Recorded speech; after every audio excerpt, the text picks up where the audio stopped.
Hey everybody, Gabby here, and welcome to today's episode of Battle a Day. If you've been liking this series, please don't forget to check me out on Twitch. I stream every Tuesday, Thursdays, and Fridays, starting at 7 p.m. Eastern. So for today's video, we're going back to the Politoed Kingdra Zacian team that I featured on Monday. We had a really close battle with Bronzong unfortunately getting critted, but I'm hoping that we'll have the opportunity to showcase Bronzong. So if you want to see my deeper dive and explanation into the team, please go check out that video. There should be a link on your screen, but for today's video, we're just going to jump in. So I still really like this team on paper. I feel bad because last night on stream I got a little bit distracted by a Calyrex Ice Cresselia team that I also found on Liberty Note. So I feel like I'm seeing a lot of teams that I'm hyped about without necessarily like having the time to play with them all. So I don't really know what that means, but I guess we're gonna figure it out together. One thing I did on this video on Monday was I did look at the team report and I tried to use that to like make educated decisions about, you know, what leads to bring and how to play the team. We got nothing, unfortunately, for Dialga matchups. So I think what I'm going to do is I'm actually going to lead Thundurus Zacian because it's just a very strong start on this team, and then have Intimidate and Politoed in the back for support. This was one of like the main modes of the team that's recommended in multiple situations. I think it'll work well against Dialga in particular because Zacian is going to be able to hit Dialga hard, and then we also have the addition of LEER on the Thundurus to also do big damage. So, you know, there's going to be a lot of damage going around here, and I'm looking forward to that. What I'm not looking forward to is the Intimidate on the Zacian immediately, and I think that is going to force a bit of a pivot. I think that is going to force a pivot into the genies of a healthy meta. I think that Landorus is probably the best Pokemon to switch to, given that it will also intimidate the Incineroar and it will threaten the Dialga nicely. And then rather than go for a LEER, because I am going to be switching, we're going to go ahead and Eerie Impulse that Dialga, so it's not going to do as much damage in general. Mind you, he can go for a flinch here with the Incineroar and Fake Out, but the main goal is that we have two lovely genies of a very healthy meta on the field, and that's going to be good enough. And yet another video where my voice is fine until I stop recording, so. I don't know, Gabby might have edited that out. I don't know how she's feeling. It's weird. Like, this is... I feel like it's a trend. What is also a trend is apparently Zacian being the target of flinches. So we do get the Eerie Impulse off, and Max Quake isn't going to do any damage either. So, beautiful turn.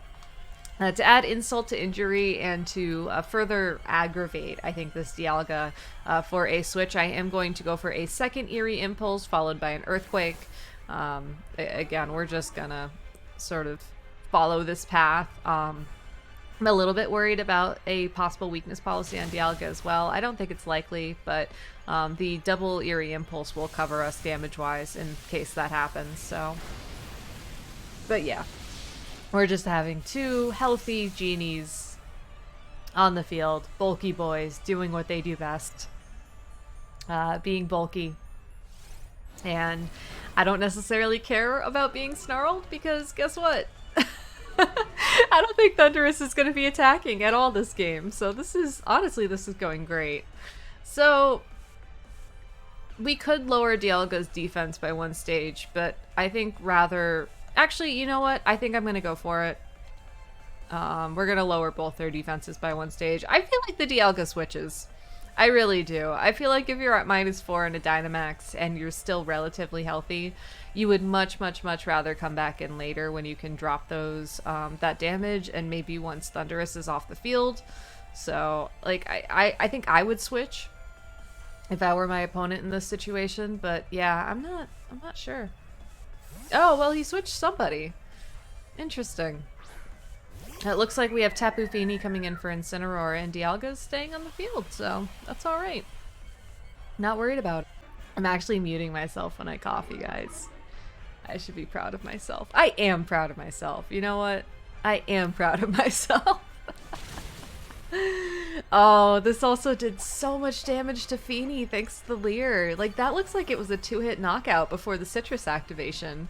I wonder if I can just go for another LEER next turn. It is not going to be as powerful as it would have been otherwise, since LEER will just be counteracting the defense boost from this max steel spike, but given that Dialga is going to be shrinking back down to its smaller size, I think that we'll be looking at approximately enough damage to pick up that knockout again. So if he sends in the Incineroar, you know, that's okay too. I can always switch again to drop that Intimidate. Like, Thundurus is doing a very, very nice job of applying consistent pressure right now, and this is something I really like about this Thundurus and this team. It just feels like it's very versatile.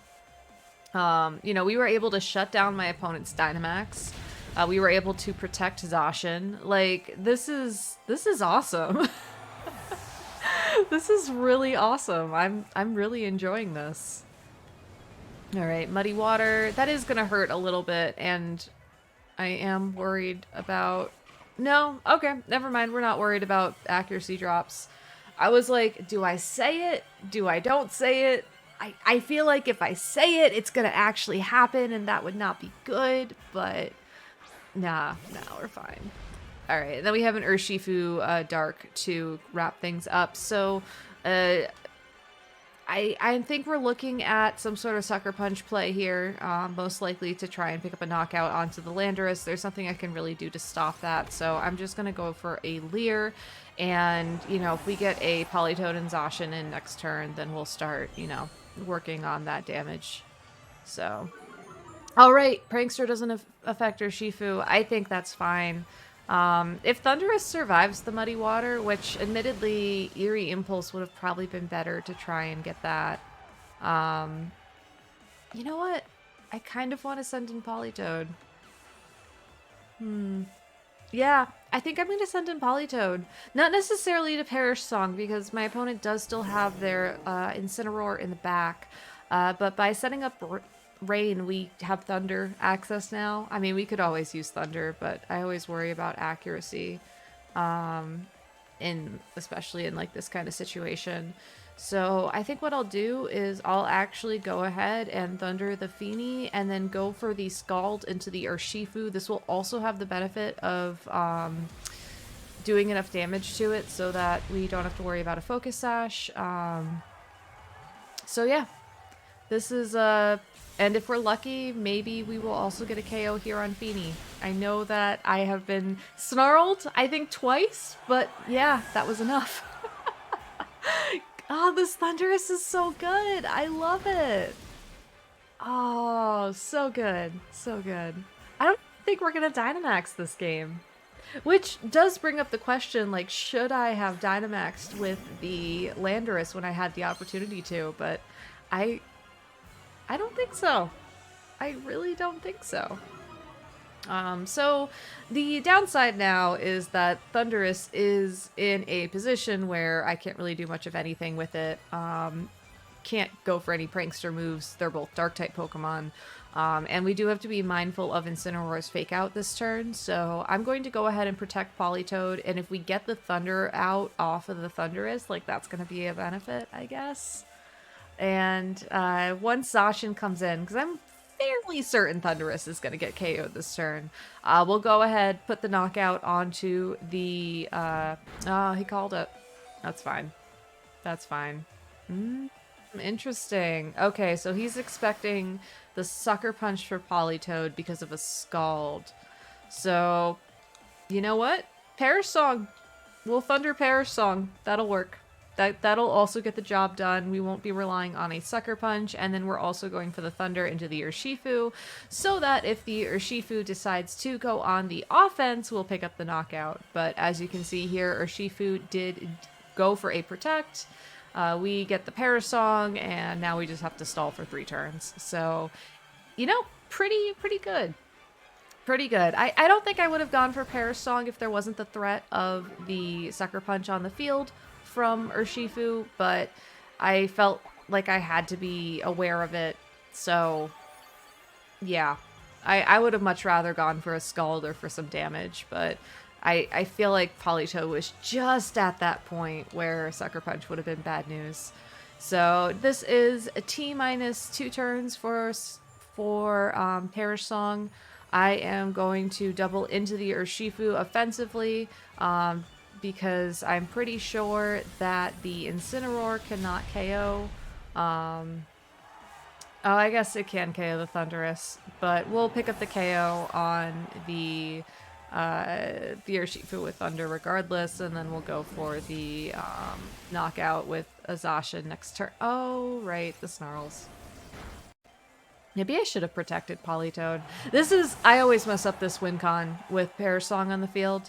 Like, I know a double protect will also save it at this point. But yeah. Oh, I could have Dynamaxed too. Yeah. Like, I really don't want to protect. Like, I really just want to go for the Behemoth Blade or... Yeah, you know what? We'll close combat. We'll close combat, guarantee the knockout on the Incin, and then protect next turn for the Urshifu. Oh, and we're faster than Urshifu. Oh, God. Uh-oh. I think I made a huge mistake. Oh, no. How did this happen? Oh, no. Oh, oh! We did it! We won! I forgot Zacian was faster than Urshifu. I should have gone for Behemoth Blade into the Urshifu there, but I didn't. But that's okay. Perish Song's gonna bail us out. Oh man, that was so close. That was so close that it really didn't have to be. Oh no! Oh God, I forgot. Wicked Blow. Okay, yeah. Wow, nope. Moral of the story, should have just gone for the KO onto Urshifu. I even just said Zacian is faster. Though there I was legitimately worried about a Sucker Punch. That one was Sucker Punch, but the one before that I really should have gone for the knockout on Urshifu. So that was all my bad. But still, I think a great showcase of how the team was so powerful. I mean, I really made a couple of bad plays towards the end of that. But that's okay. I feel like I remembered something. That Zacian's faster than Urshifu. And I remembered something else. Wicked Blow. So, thanks everybody for watching today. I hope you liked this video. I hope if you did enjoy this video, please consider subscribing to my channel or checking me out on Twitch. You know, I really enjoy uploading to YouTube, but I very much enjoy interacting with people live over on Twitch. So if you haven't caught one of my live streams, please, if you're free, if you're available from 7 p.m. Eastern on Tuesday, Thursday, or Friday, they are a lot of fun. So we'll be doing one more battle with this team this week on Friday's upload, so I hope y'all are looking forward to that, and I hope you have a great day. Thank you for watching, thank you for stopping by, everybody, and yeah, I really appreciate it. So until next time, I'll see you later. Bye-bye!